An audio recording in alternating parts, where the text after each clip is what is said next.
各位观众大家好，欢迎收看6月14 AM 新闻，我是嘉豪。今发生什么大事代？头先就来报连载。国内伫今仔日增加66119个本土病例，死亡个案内面有2个40多岁无慢性病史，拢是解除隔离了后才来死亡的。对6月15开始入境民众居家检疫变作是3+4，检疫前3天到后壁4天咧，拢必须爱待伫咧同一个所在。各项台中拢出现替代中国的快胎机附录的美国回目前大型的行政长受案2个市政府也要讨赔偿。国内伫今仔日增加66119个本土病例，中重症有285人，死亡个案也有123个。这死亡个案内面呢，有6个是40多岁，其中2人无慢性病史，拢是伫咧居家照护解除隔离了后来死亡。另外，各个咧烦恼讲，这 Omicron 变种病毒 BA.4、BA.5，敢会拖到社区咧？指挥中心表示讲，这只是今早办的代志。新冠本土疫情伫个高原期来回，14拜二新增加66119例本土病例，敢若有台中市病例数超过1万人，过来是高雄市9000多例，新北市7000多例，台北市降到4000多例，那中重症是新增加285例，死亡的有123例。死亡的123位当中，119位有慢性病史，79位没有打满3剂的疫苗，那其中没有接种任何1剂疫苗的占48位。那年龄超过80岁的长者有64人。特别注意的是，伫死亡个案内底，上少年的是40多岁，有6个人，其中2个人无慢性病史，拢是伫居家照护解除隔离了后死亡。另外一个是5月底确诊，捌做过3档疫苗。验药解除隔离了后，隔顿天昏迷送病院，要是救无倒来。也有一个是确诊完成隔离了后，因为喘气真喘去予医生看，伫转院的过程当中过往。那这2位的死因都是透过司法或行政相验来研判那事实上，到底跟新冠的关联性都还有待进一步的厘清。针对本土疫情的变化，指挥中心强调讲，目前看起来北部疫情有明显转好，中南部还阁伫咧高原高峰。预估疫情会豆豆切落，也若东部嘛有转好的趋势。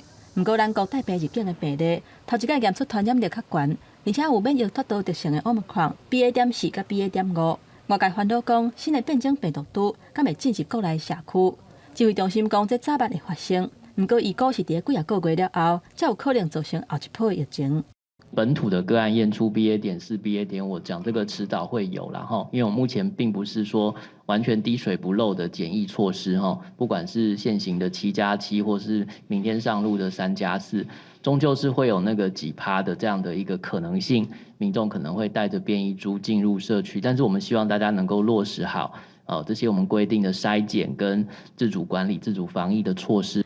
针对国民党立院党团批评讲，口服的抗病毒药啊，真正有摕到药的民众无到20%，实在伤过低，呼吁爱放亮开药的条件。针对这点，指挥中心回应讲，已经有国际文献的证据来建议放亮，嘛会提高专家会议讨论。另外嘛提醒民众，口服的抗病毒药啊，甲清冠1号千万都唔通做伙食，避免这2种药啊伫体内产生作用，影响治疗的效果甲健康。记者综合报道。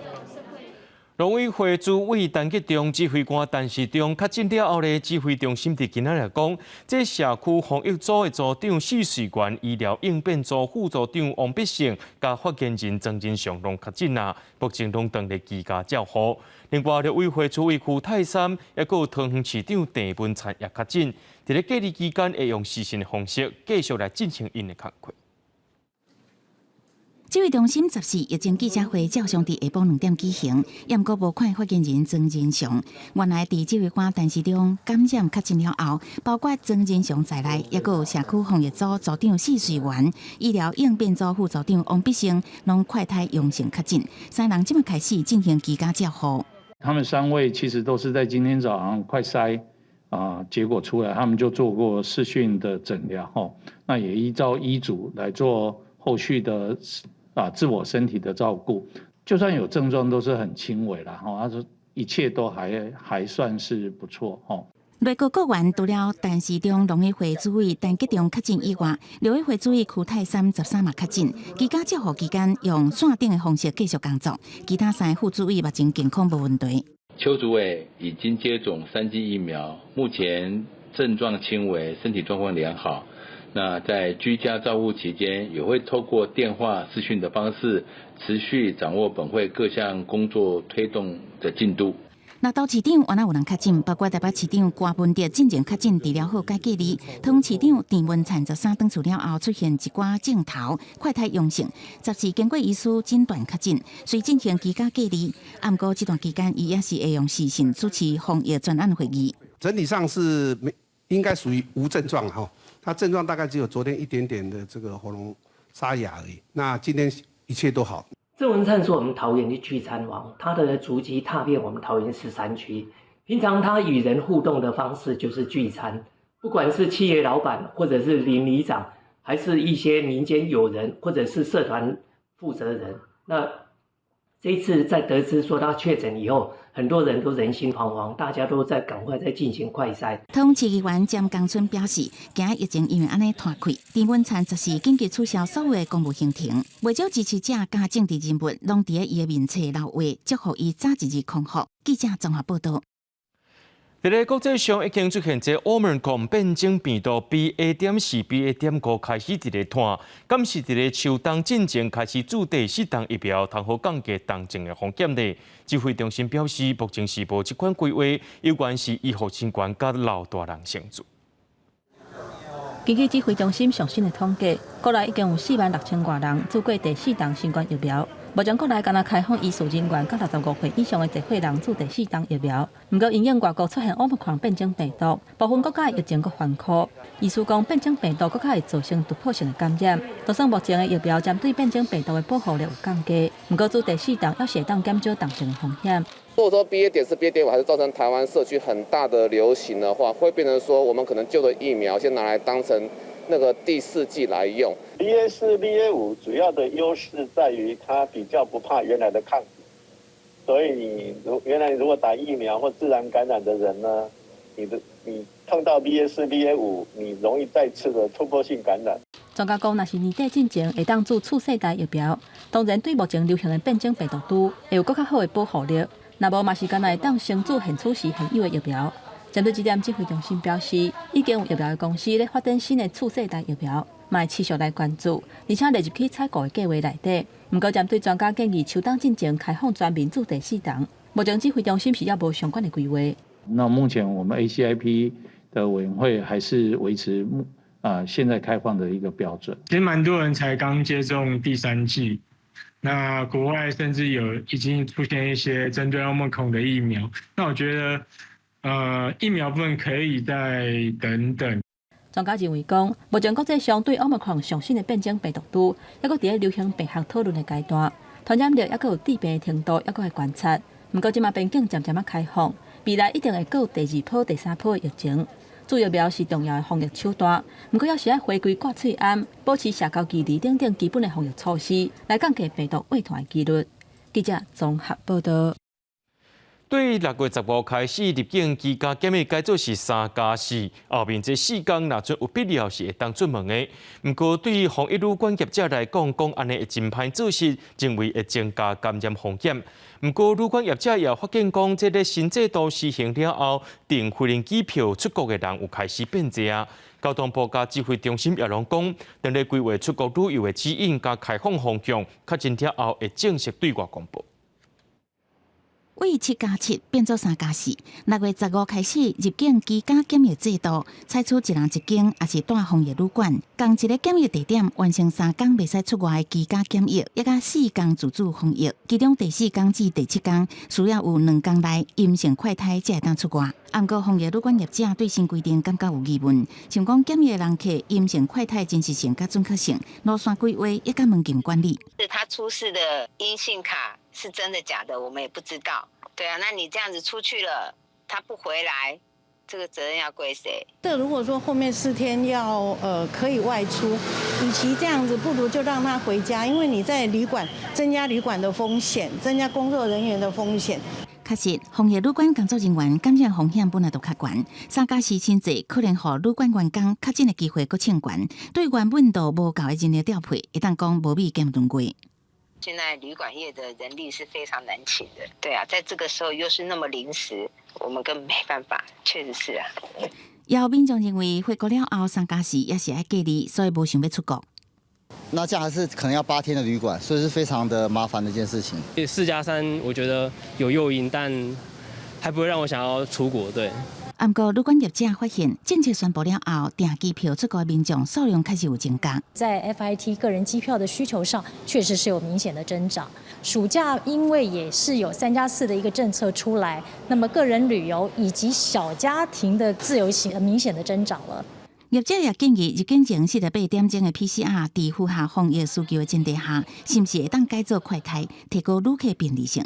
另外，交通部规划国民旅游团取消疫苗3期令，指挥中心表示，已经有收到公文，原则偏向同意。不过，原来强化防疫的配套细节，听候确认了后会赶紧公布。记者综合报道。国内疫情进程有较严重，也或者保险公司的理赔金额加真侪出来，这也影响到旅行的平安保险，包含到国泰产险、新安东京海上，也有和泰产险等等的业者陆宣布讲，无要来赔海外突发疾病的投保。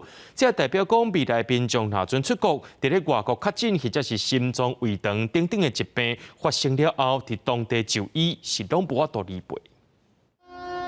各国小连续开始放入防疫措施，有的所在甚至无国强制挂喙罨。加上国内为15饭点开始，入境检疫缩短到3+4，互袂少民众拢想要赶紧出国旅行。不过因为前一阵本土疫情大爆发，防疫保单理赔问题开始出现，袂少产险公司的压力是真大。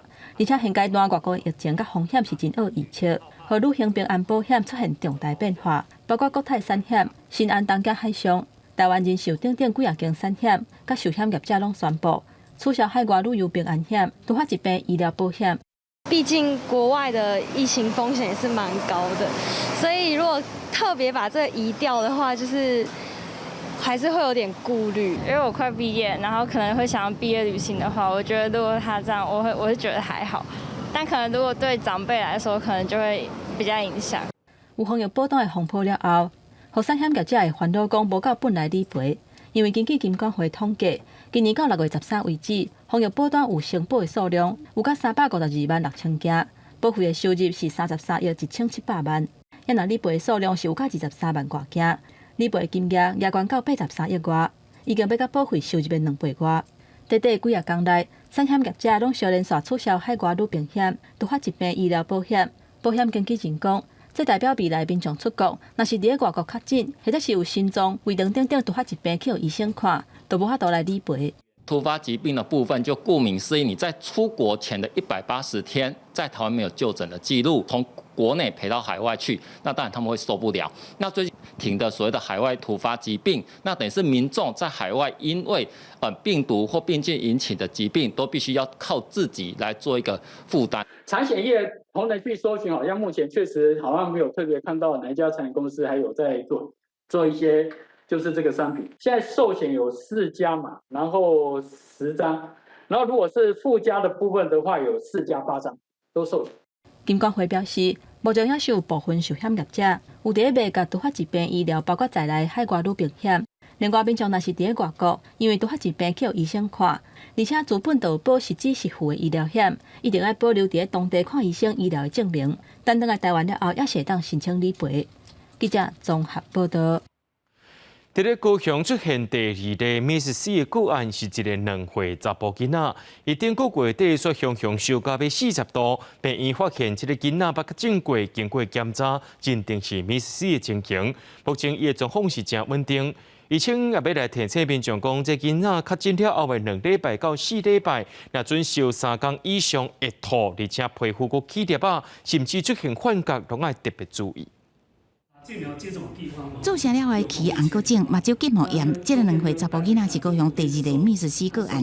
新冠肺炎治疗好2礼拜后，向发烧挖近40度，互人送去荣总病院。团队发现查甫囡仔的肉内底有脓，目睭佮红，可能是密室死。互伊食免疫球2杯了后，12点钟退烧，互伊观察3天出院，啊，毋过等厝1天又搁发作。像我们这案例是皮肤有些那种症状，其实另外就是说，如果有些肠胃或是是神经期，比如说意识昏迷。团队是讲，这个查甫囡仔是属有免疫球2倍治疗抗药型，第二届予高剂量免疫球2倍，搭配抗发炎的药物类固醇，目前状况稳定。医师提醒，囡仔感染治疗后2至6礼拜，发现3天烧袂退。目睭刻刻有影，身躯有出痱，骹手烫皮这镜头都要注意。高雄好像都是就是确诊人数好像都是还蛮在前几位的。其实小孩子的罹患率好像也比较高一点，所以很担心。因为他之前也有确诊，他1个多月就确诊了，所以也是会担心啊。所以我们出门都会很紧张。面对这个疫情，家长带咧等，不过中南部疫情也搁伫高原期。14日天全台湾确诊病例，台中10000多例排第1，高雄9000多例排第2，台南原来有6200多例，全国排第4。未满12岁的有1269例，占了12.43%。台中0至12岁确诊者占比超过1成，高雄也发现0至4岁流行率14.72%，是全市各种年龄流行率排第2冠。逐步的，我想在盛行率的部分，在晨乳之前跟大家报告的，希望说我们大概在15% 的时候，大概就是会疫情就会比较趋缓。中南部疫情也未降温，台南市也呼吁中央所来的防疫物资配发以中南部优先，让中南部度过这届疫情高峰。记者综合报道。伫咧屏东的高树有一间超商的查甫店员，去年9月因为提出一名有精神疾病的查甫人，就爱甲水盐挂好势，想袂到这个查甫人却起骹动手，甲这个查甫店员拍，甚至佫甲伊乌目睭。屏东地方法院今仔日依照同伤害未遂加伤害罪，判这个姓杨的查甫人，就爱关5年。被告心生不满，就从店内用左手勒住店员的脖子。用右手抠挖店员的双眼，被害人反抗，被告又压制被害人，殴打被害人的头脸部，造成被害人多处受伤。本院合议庭就被告所犯上面2个罪所处的刑，合并定应执行有期徒刑5年。屏东地方法院强调，同伤害未遂罪标准是2年6个月以上6年以下有期徒刑，合计定情为判4年，加上进前的伤害罪判做伙，甲伊判刑关5年。目前，伫台中、高雄拢出现有问题快台汽车，检调查落去，才发现讲进口商大兴公司是有问题，可能是甲这中国生产外包装打美国制造，落尾去仓库甲负责人徛家等所在，查扣47万支的快台汽车，也约谈公司负责人、执行长等5个人。这负责人是100万交保，执行长是去互法院裁定收押禁见。即寡有问题快台汽车伫高雄已经发出去10万支啊，台中也发出19000多支出去，目前开始回收。县政府甲市政府也拢讲会向厂商讨赔偿。一摆摕到2盒问题快台汽车，民众赶紧到关怀保调来索来换，几乎将修理民众换到月底。OK 啊，只要号没问题就好了。高雄、台中所卖的富罗快台汽车异常，检调13载起，所查进口商大兴公司的仓库负责人徛家等5个所在，查扣45万支汽车，也约谈公司负责人姓朱查甫人、公司执行长姓吴查甫人等5人，姓后负责人100万交保，执行长因有串经嫌疑，新竹地检署向法院申请羁押禁见，法院裁定收押禁见。黄姓男子违反医疗器材管理法、刑法诈欺及妨害农工商等罪嫌重大，且有串证反复实施诈欺罪之余，已向台湾新竹地方法院申请羁押禁见。检方查出，大兴公司标着国防部台中市府、高雄市府、新竹县竹北市公所等10几件政府采购标案。不过，中央核准的是美国制富罗快台汽车，大兴所进口中国制富罗快台，空运来台了后搭上美国制标签，总计进口大约237万支，已经有192万支流入市面。另外，中国富罗敢是仿美国原厂，检调也还佫进一步调查。其他批号在我们初步的测试效能上面是正常的。好，这些试剂回收之后，我们也会向厂商这边依法进行求偿。发不到2万剂，所以我们内部的评估追回并难度不太高，所以现在已经在第一时间启动了回收换发的作业。这批问题汽车，高雄估计已经发出10万支，到10时为止回收4万支，也开放民众退换回到月底。台中市采购33万支，已经发出19000多支。台中、高雄拢强调会全面回收，也向厂商要求赔偿。记者综合报道。讲到美股，伫这2天啊，拢伫咧大落，台股昨也落尾到380点了后咧，其他日捌落超过16000点。落尾这航运金融类股有甲伊顶起来，尾盘是收伫咧16047点。就分析师认为讲，虽然这市场的大环境无讲介好，难免会受到影响。不过台股的基本面是真好的，请民众唔通过头烦恼。美国通货膨胀已经到40年来新高，外界预测联准会 FED 这礼拜四相关利息3码机会大大增加，市场带咧等。随着美国股市13搁再一届大落，道琼工业指数大落876点，纳斯达克指数也落536点。带你注意的是标普500指数落到今年的新低，恐惊已经进入空头市场。A bear market signifies that the stock market has lost 20% of its value from its recent high. You can't ignore the significance of the S&P 500 falling into bear market territory. And right now, the risks of further technical selling are elevated. 美国股市2个交易日大落，也带动亚洲股市对伊落。台北股市早盘开价起起落落，捌大落201点，上价来到15869点。伫航运金融类股带头起，盘中有近200点，挖进平盘，中场小可落23.61点，收伫16047点37点，万落又搁徛在，成交金额是2266亿。华国新山台积电是落3块，收跌513块。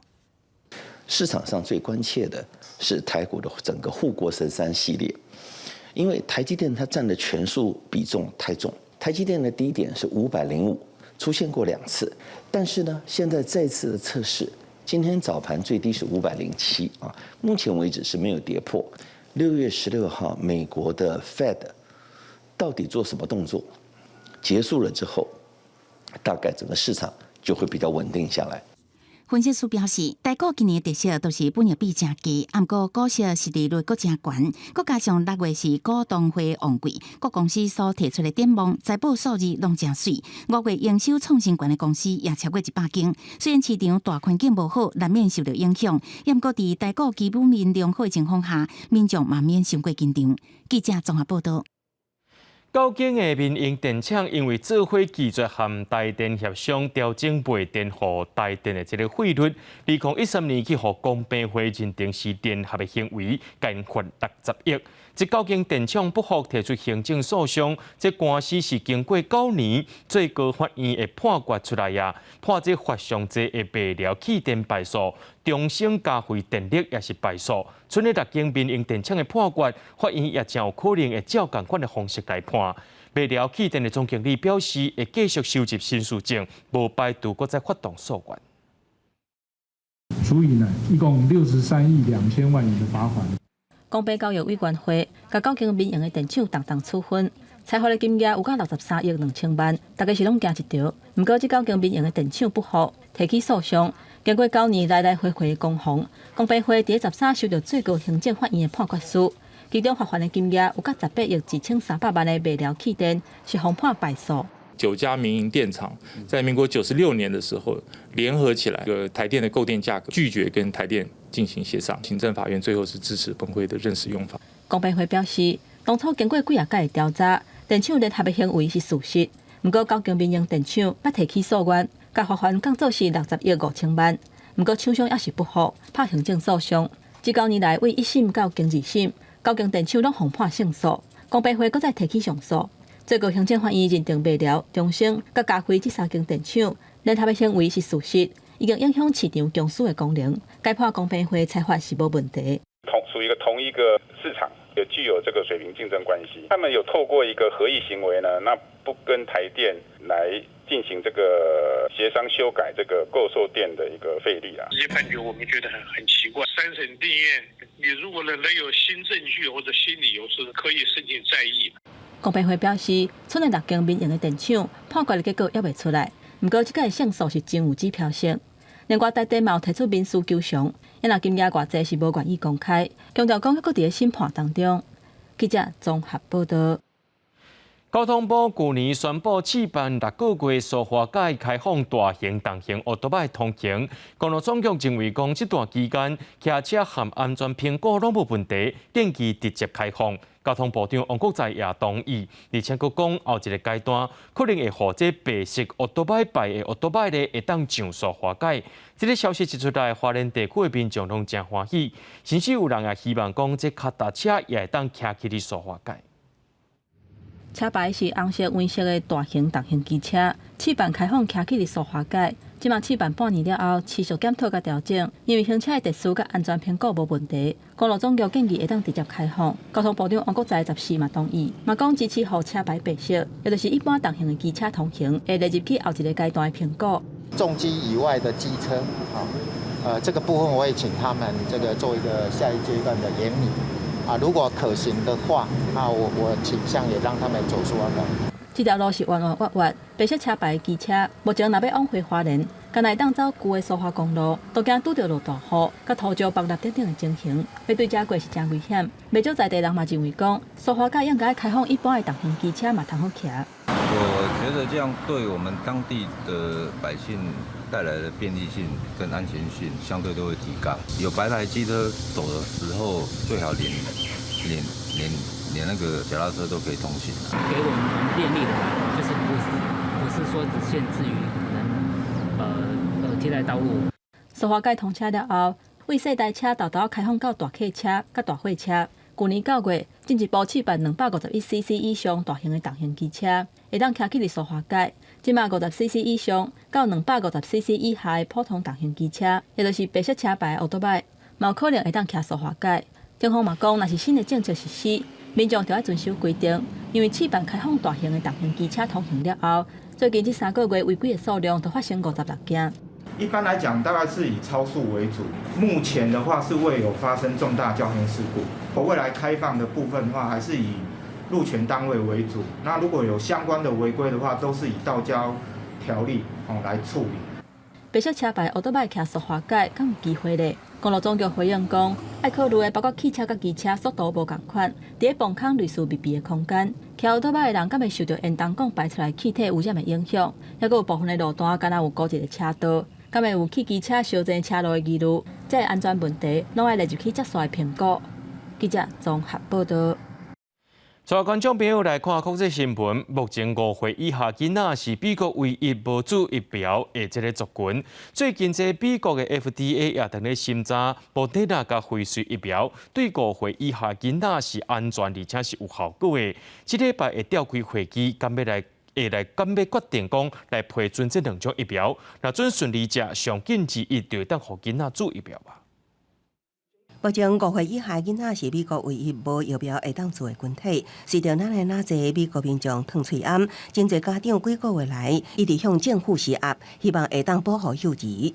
根据美国食品药物管理局 FDA 的分析，虽然只有大约3%的新冠疫情病例属于6个月到4岁的年龄层，不过这个年纪的转移率甲死亡率拢高过年纪较大的囡仔。专家指出，保护这1800万的群体真重要。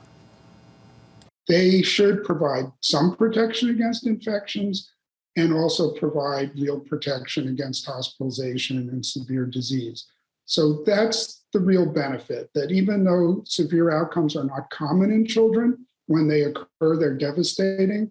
就伫顶礼拜初十 ，FDA 发布审查报告，指出自2剂莫德纳对6个月到5岁囡仔来讲，安全佮有效，有效性上悬达到51%。数落来13 ，FDA 也指出，辉瑞甲 BNT 针对6个月到4岁的年龄层推出的3剂型新冠疫苗，同款安全有效性达到80%。In our most vulnerable individuals, children, I think it's very important to be sure that we have a reasonable evidence base before we go forward. 3月14到15 ，FDA 将会召开外部顾问会议，投票决定监视授权2剂疫苗。后续美国疾病管制甲预防中心，若签字核准，上紧会当为2月开始，予幼儿注疫苗。另外，根据《纽约时报》报道，伫Omicron病毒出现进前，若讲感染新冠病毒，会当维持大约3个月未二次感染，也毋过因为Omicron传染性较强，再次感染的防护率只有50%左右。但被科学家发现有人伫感染Omicron BA.1病毒20天了后，就再次感染Omicron BA.2亚型株。也毋过也有好消息，因为身体免疫系统会渐渐建立防护，代表一旦二次感染，有注疫苗也是加强这一人免疫系统会试着用各种武器对付病毒，使症状较轻。也安尼，专家建议，就算得过新冠，也应该做疫苗，也是加强这以提悬抗体。公司新闻王雅芳编译。伫咧西班牙拜一出现这40多年来上介早的热浪，中部甲南部气温已经超过40度啊。另外，伫南亚的巴基斯坦当地出现51度，所以因为迄个所在常常伫停电，民众是热甲哀叫。冲凉酸水烫目涕，拜一的马德里真烧热，连狗仔拢挡袂牢酸水。受北非暖气团影响，西班牙热天还未到，就提早迎接热浪。马德里13气温达到摄氏41度，中部甲南部部分地区也超过摄氏40度。这波高温是1981年，也就是41年前当地上早记录到的热浪。Hace demasiado calor y cada rato con agua y no sabemos cómo vamos a hacer. Estamos a la sombra de árboles y 热浪互民众化食袂消，气象学家警告，气象变迁互这波热浪收早到无正常，也毋过未来恐惊会有更较侪热浪出现，呼吁民众加啉水，做好防潮水准备。另外，伫南亚的巴基斯坦天气更较是热死人，新竹县城市贾科巴巴德顶个月14气温是降到摄氏51度，创下纪录。当地3月就开始变热，连春天拢无，就直接为寒天跳到热天。बस कुछ न वेठा रहंदा अल्लाह मालिक थने वेठा रहंदा पंहिंजो गर्मी में जेको थी सघे गर्मी में पखा हलंदा ठीकु आहे जो न हलंदा त बस 热浪严重影响贾科巴巴德大约20万人口，也毋过当地自来水甲电力阁严重不足，即便只会当灌水桶出外提水，也无法度计较水质。便衣职工指出，极端高温威胁上大的是女性，因为伊为了家庭生活无法度避开烧热环境。Whether that's day, whether that's night, whether that's rainy season, whether that's summer season, they just have to cook. And even in the villages, they just have to go to the fields and they have to work and there's no roof before them, you know. So women are affected a lot. 巴基斯坦热天烧热将继续8个月，不过当地官员表示，也在想办法解决欠电力的问题。镜头转到美国，美国加州最近因为酷寒，洛杉矶国家公园在一暗再度倒起野火，短短无到1天已经烧掉约1000英亩的灌木丛加草皮啊，搁往人口密集地区传烧。当局已下令疏散附近大约4500名居民，好加在目前无尽管伤亡。公司新闻邱婉莹编译。乌克兰的军队目前正在乌东顿巴斯地区和罗西亚军队相战。乌克兰总统泽伦斯基昨晚表示，这是欧洲上残忍的战争之一。当地州长表示，往来北顿内刺客的桥拢断去啊，无法度运送物资，也是甲民众疏开。主体外墙、黄昏甲乌妈妈规头骹拢是互炮击了后的碎石叶片。乌东顿巴斯地区遭到俄军炮火攻击，巴赫穆特市的一栋公寓甲另外几栋建筑拢互破坏，居民受起轰炸的惊险的时阵，烦恼到暗时拢无法度困。Балкона нет, стеклопакета нет. Нормально. Вот такой слой стекла на полу. Разбило. Второй этаж. Как раз напротив моего балкона приземлилось. 根据 BBC 等外国媒体报道。卢甘斯克州长表示，通往北顿内茨克的所有桥梁拢已经轰炸掉，即马基本上是无法度通行，无可能阁运输物资入城，也是疏散当地居民。当地目前有约有1万名的平民滞留。乌东一名15的分离主义高级军官13指出，北顿内茨克已经封孤立，乌军无选择只会当投降。乌克兰军方也证实，俄军围城战况不乐观。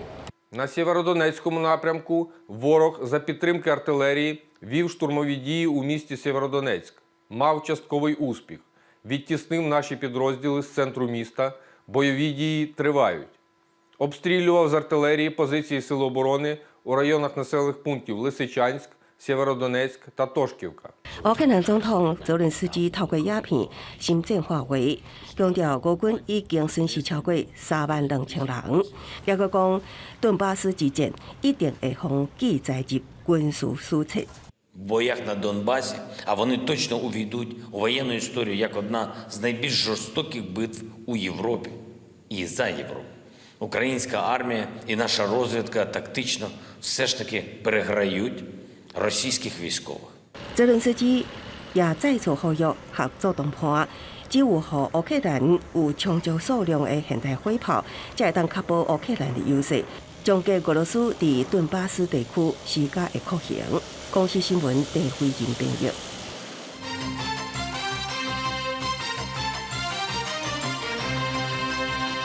美国和中国的关系是真紧张，两个国家的高层昨也伫咧卢森堡会谈，讲到台海议题。根据外国媒体报道，中国军方是向美国搁再强调，台湾海峡毋是国际海峡。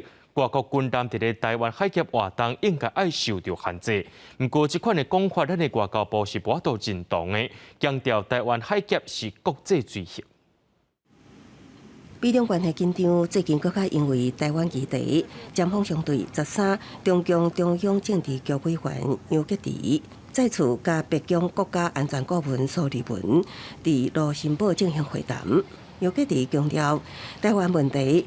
事关中美关系政治基础处理无好，将产生颠覆性影响。中国最近搁较几夜摆表示，台湾海峡毋是国际水峡，引起拜登政府的忧心。中国对台湾海峡享有主权、主权权利和管辖权，同时也尊重其他国家在相关海域的合法权利。彭博社指出。 中共军方最近几个月伫甲美国军方的会面中，几夜摆反驳美国的国际水峡论，认为我国军舰伫这个海峡的活动应该受到限制，挑战台海法律地位。外交部则是严正反驳中国的讲法。对于中国政府漠视我国的主张，刻意扭曲国际法的规则，并且将台湾海峡企图矮化，成为其所属的。 专属经济海域，外交部我们无法接受，并且我们予以谴责。我觉得中共的说法其实就是他法律战跟舆论战的一部分。那中国大陆他会展现他强力的政治的决心，去捍卫台湾属于中国的一部分，也希望美国最后可以知难而退。学者认为，中国最近加强力度回应台湾问题，进前表示无受到一致。 我讲有台海主权，就是希望表态，让美国清楚知影中国的立场。要过未来，敢是有进一步措施，目前也无清楚。美国国防部发言人是认为，军舰软过台海符合国际法甲国际惯例。记者综合报道。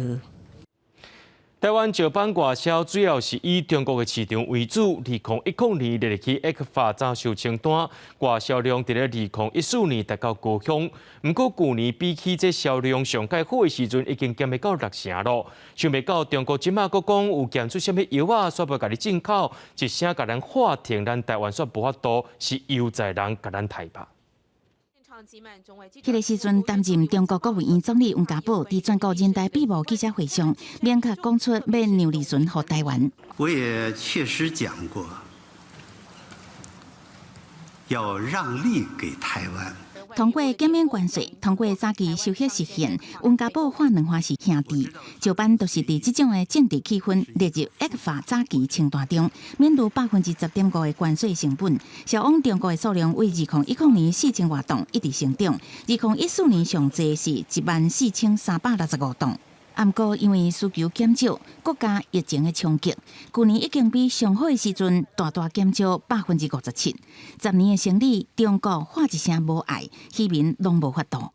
讲难听一点，就听天由命吧，任人宰割，还是会再开的啦，但什么时候开啦？ 马政府签订的 ECFA， 蔡政府沿用，当年两方关系袂歹，即马强要无来往。10年来无药检问题的石板，去年开始，中国3遍通知咱方检验无合格，咱方家己验是拢无问题，不过对方拢唔插。当初国民党所签署的 ECFA， 所有要对农渔民让利的，那不是就开始一一的来被这个消除掉了吗？对话长时间让利益，目写水果政治学的农业专家赵军认为，为往来设卡到任务，搁到上班，这一系列暂停输入，中国释放的是政治信号，有可能目标就是ECFA法早收清单。早收清单，它其实就是为了要让所谓当时马政府时代的货贸协议跟服贸协议能够签署的一个前期的一个磋商机制嘛。那这个机制其实本来就是单向的。就是说，本来就有条款，我随时可以结束它的。中国过去让利摇声音批评是伫统战，对农民进行吃讨杀。这届农委会讲会持续用国际仲裁向 WTO 搁提申诉。专家是讲，虽然捍卫咱方权益，但搁恐惊无度改变中国的决定。记者综合报道。苹果新闻网进前宣布找到新头家完成交接，也强调大部分的员工拢会留条尾。不过，台北市劳动局今日证实，已经伫咧顶礼拜五收到苹果新闻网大量要甲员工施头路计划书，按算8月初到会甲280人施头路。苹果工会表示，会继续替员工争取权益。专心写稿，主要走劳工线的这个苹果新闻网记者，去年10月接到苹果新闻网工作，对公司进前宣布找到买主完成交接，伊感觉真欢喜。不过对公司已经伫初十送出280个员工的大量解雇计划书，一定8月初到裁员，也是感觉真不安。没办法去多做什么其他的，就是改变或怎么样。我觉得就平常心吧，现在就只能以平常心来面对啦。对啊，但是就是至少知道有新东家啦。目前就是跟资方表达说，就是希望全部员工都能够继续留任，然后原本的劳动权利不要受到影响。工会强调，工会会持续要求资方顾虑员工的生活。根据了解，苹果280个员工解雇了后，由新头家搁请，依照大量解雇劳工保护法的规定，事业单位雇用劳工人数。伫200至500人，若做要大量解雇，爱伫60天前将解雇计划书通知主管单位甲人员，并且公告60日内解雇达一定的人数，还有符合事由比如说我们劳动基准法第11条的事由，那是先劳资双方在10天内先自行协商。按照他们计划书的初步内容来看是。有符合在60天前通报了，因为他预计在111年8月9日，预计要终止契约280名员工。对伫要进行大量解雇，苹果新闻网表示，已经伫初8举行主管会议，由法人代表叶一坚通知各部门主管，讲要资遣员工，并且伫初10通报台北市劳工局。若做劳工无接到正式通知，会请负责单位进行了解甲保证。记者综合报道。伫咧西门町57年的老店宣布，伫6月底被无限期停业，吸引真侪老主顾特别去交关。受到疫情影响，东区相关4月有20%以上的店位拢放伫咧营，差不多有213间的店面。东区相关发展协会理事长就希望讲，今年的行销方案看法度敢有法度来整合这外送、电子支付平台串联店家来进行上款。打出无限期停业的公告，伫西门町上款57年的老店，受到疫情的冲击，决定为6月30开始暂停营业。马上真侪民众伫因关门进前，搁等来食一粒这个好滋味。可惜啊，好味道啊，整个商圈都没什么人了，对啊，店都倒很多家。看起来差5成有，像伴手礼店、按摩店，他们那种就差比我们更惨，大概剩下2成、1成60%到70%几乎都是观光客在走，本地人真的是不多啦。过道西门的商款是无啥人订，袂少店头打出要拍互人的广告。新冠疫情冲击各行各业，各大商款嘛是同款。台北市议员提出统计的数据，为台北市商款捷运站出入的人数来看，今年1月至5月，人订比去年同期减至少3成。各商款捷运站包括东区、西门、士林、甲信义商款，人订嘛拢减3成以上。以东区的商款来讲，4月份放空社无咧营运的店面是21.5%，有甲213间。去年政府推出包含5倍券啊，还有熊好券啊，然后包括台北市政府有协助我们办一些串联性的商圈活动，那这串联性不够，所以对于商家来讲好像有点昙花一现。要抢救商款的人流，台北市长郭文德表示，已经有准备进行方案，按算1个月后会实施。东区商圈发展协会理事长话讲，希望今年行销的方案会当整合包括外送平台、电子支付平台，整体串联起来进行规个商圈。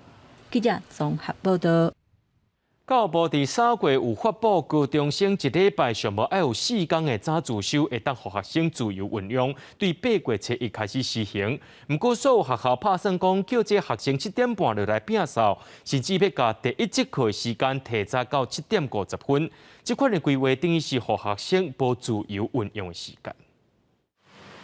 想要加困一个，也是爱到学校拍球，也是看册。8月初1起，全国的高中生一礼拜至少4天，只要第一节课进前到学校，拢会当自主规划。新北市安康高中校长谢金成讲，政策按照规定就按照做，未超过规定。学生自发性的写考卷就可以，但是如果是老师安排的，学生就有意见。那我们期盼说，学生能够自主学习，能够把他自己的态度为自己负责。互学生自主空间，也毋过校长难免烦恼，有学生做袂到，颠倒浪费时间。安康市完全中学8月初1起，高中部8点进前到学校，高中部犹原维持7点半。到时阵入校管理爱用1点行事。青民协指出，各学校当进行修订校内规定，发现到有学校疑似找空棚，排学生7点半到学校摒扫，也是准备调整第一节课到7点50分。他们就把第一节课的时间再讨论说要不要把它提早到7点50这样，因为教育部也没有规定说第一节课要几点开始这样，这个法规的意义就会丧失了嘛。青民协认为，教育部只讲第一节课进前到学校就会当，稍无明确指出袂当排学生透早到学校摒扫，也是提早第一节课时间，恐惊互学校创造无共形态的空棚。有一寡私立完全中学提供校车接送，恐惊以高中上课当作废油。有员要求高中生7点半进前到学校。这个方面，校内要有更较侪对话，避免误解，违反教育部规定。记者综合报道。台中大道的顺济里有一栋100年的红架古厝，这个月初2去互拆掉，红架后代指控是边仔建商甲因硬拆的。建商今日出面解释，讲这古厝的部分建筑是咧建案的规划车路用地顶头，有甲因姓洪的后代买部分的土地产权。若讲到这拆厝的部分呢，是有经过使用权人同意才拆掉的。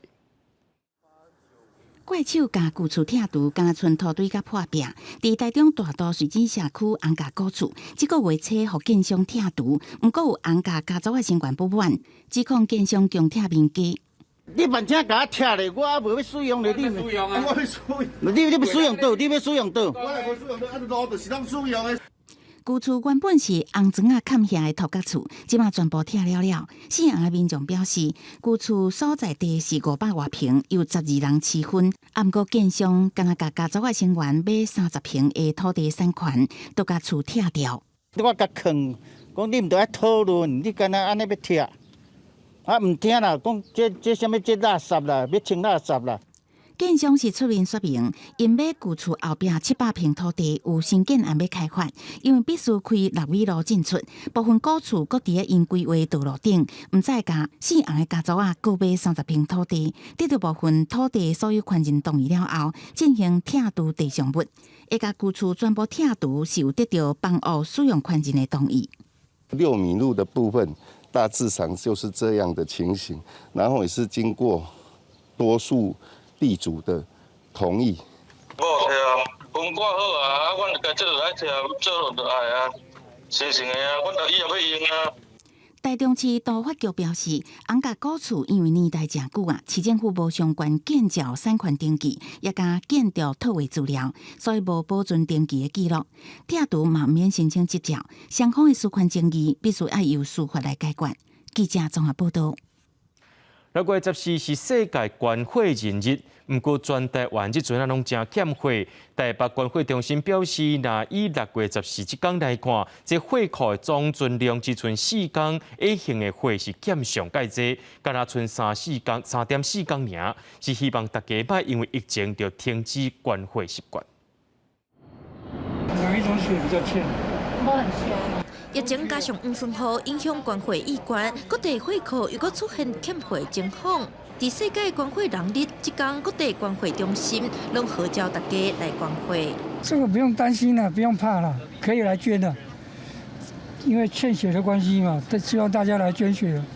有民众讲，家己接到关会通知就进来啊。台北关会中心就表示，顶礼拜会库库存量会使讲是历来上低，各种的会型拢剩2天尔。14这天会库的总存量剩4天 ，A 型的会剩3.4天，呼吁民众踊跃关会。另外，目感染新冠肺炎的人，互关了后买当关。政府它在对民众的一些对于这个防疫的措施上面都有相关规定。那我们捐血部分的话是更严格，稍微严格一点点哦。我们都是间隔14天以后，那你的身体状况如果是没有问题的话，都可以加入我们捐血的行列。台北关会中心就表示，欠血若是临床用血真无方便，医疗品质甲病人的安全嘛拢受到影响。以台大病院的例来讲，过去病人的血红素降到8以下就会当安排输血，即马欠血变作爱到7以下才会当做，真正需要大家来斗3工。记者陈亚木李学凯台北采访报道。高雄市乌多摆成中速度是平全国较悬，民众去乌多摆教训班上课意愿说是无悬。讲到总共今年搁再扩大这民众乌多摆教训班的补助，一个人1300块。高雄市今年搁再增加3间乌多摆教训班，总共提供1200个补助名额。骑机车爱骑直线7秒，双脚袂使踏地，这是考驾照的头一关。即马考机车驾照会当来上教训班的课程，后来进前袂少少年人已经来报名上课，嘛顺利摕到驾照。有教练更专业的教学，然后这边还有场地，也有车可以让你练习。因为像我家就是没有机车的，对，然后可以刚好走关卡会更顺。有地方练，然后有教练教，就比较安心，而且就是直接。当场考试。公路总局推设机车驾训班，希望降低机车事故。只要考机车驾照，参加驾训班，一人有1300块的补助。即马高雄有将近206万台机车是6都上悬，平均1.35个人就有一台机车。上机车驾训班的风气煞无北部悬。有6点钟的学科，甲10点钟的术科，就是一般的道路训练。伊规个违规会当降价32%，伊的发生车的风险会当降价20%。监理所表示，目前高雄敢若2间机车驾训班，今年要增加3间。机车课程5天，费用2800块到3700块。中央补助全国有2万个名额，其中高雄有1200个。记者陈嘉文、赖伟做高雄报道。南华大学3年前有开一个食物栽培加远端智能的课程，经过3年的时间，学生伫智能宽控食物工厂内面实验学习，安怎运用科技改善农业问题，创造更较悬的产值。用手机控制湿味，电脑会自动针对土壤的湿度来压水。嘉义县南华大学3年前伫学校成立食物栽培加远端智能课程，打造一间智能宽控食物工厂。学生伫遮学着安怎结合农业甲科技，推广食品安全甲智慧农业。跟科技的结合，也是因为有跨领域的一个课程，所以像我们生技系的学生也可以学到像资工资管下面他们的专业领域的一些内容。这个食物工厂的计划为3档外前开展到今，建造的方法嘛透过科技设备不断调整，甚至阁结合资讯工程、资讯管理科学的专业。打造工厂内底自动化的农业设备，只要透过机器上的摄影机，就可以看到我们现在植物以及土壤的状况，还有它的自己一些有的模组，它的模组有播种模组、浇水模组以及除草模组，还有监测土壤湿度模组。室内宽控食物工厂主动一般室外的白虫害，计划团队指出，这嘛学生伫研究的时阵，会当有甲室外食物做比较的根本，嘛互科技农业会当有愈来愈侪参考资料。记者林慧婷嘉义报道。最近天气侪变化，明仔载气象咱做伙来详细看。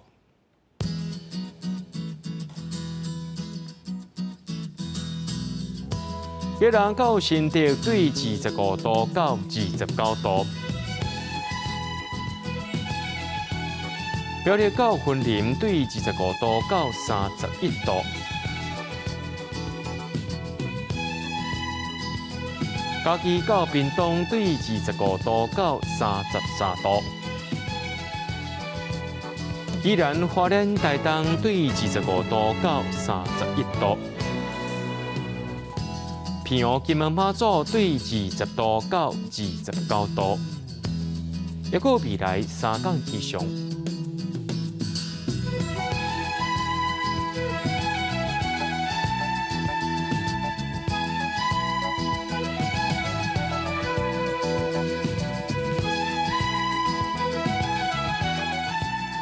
新闻最后，感谢各位观众朋友收看今日 AM 新闻，我是嘉豪，明仔载暗时7点咱再相会。